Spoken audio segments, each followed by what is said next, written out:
May the meditations of our hearts and the words of my mouth be acceptable in your sight, O Lord, our strength and our Redeemer. Amen. Well, you may be a little bit surprised to see this face on your screen today. Um, I'm a little surprised too.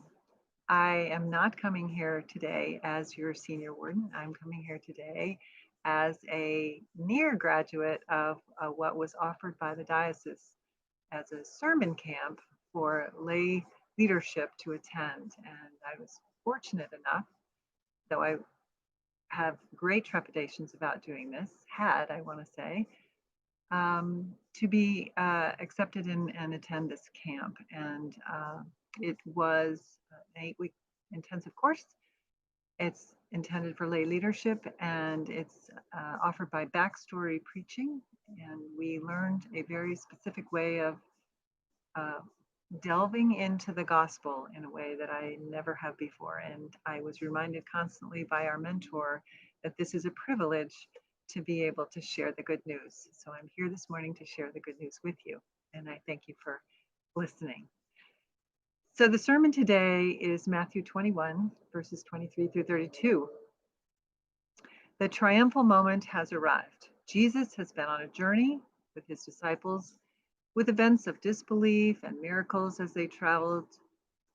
Jesus has this significant time with the disciples, testing their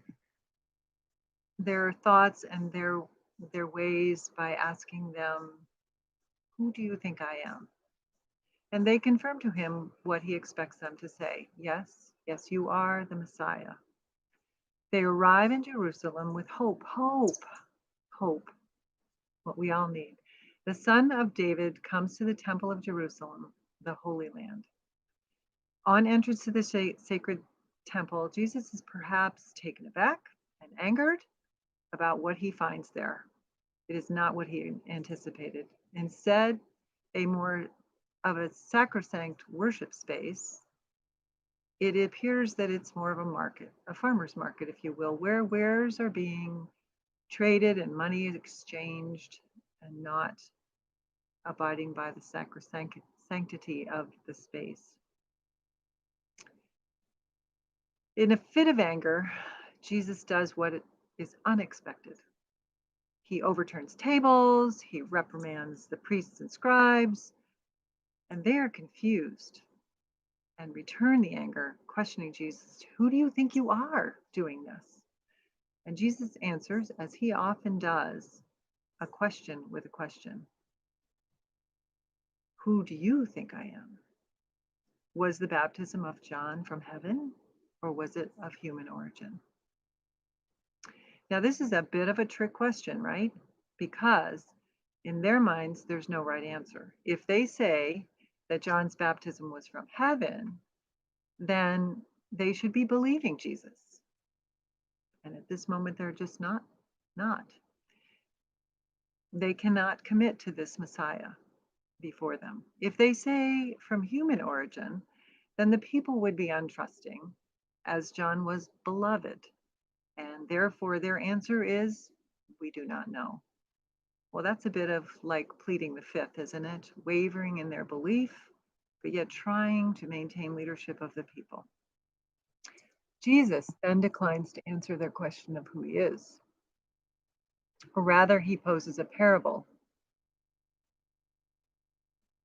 And I often wonder, why does Jesus do these parables that make it so hard to understand? Why can't he just come out and say what it is? But I think the point is there to give us pause for pondering, give us a reason to think more deeply about what we're thinking.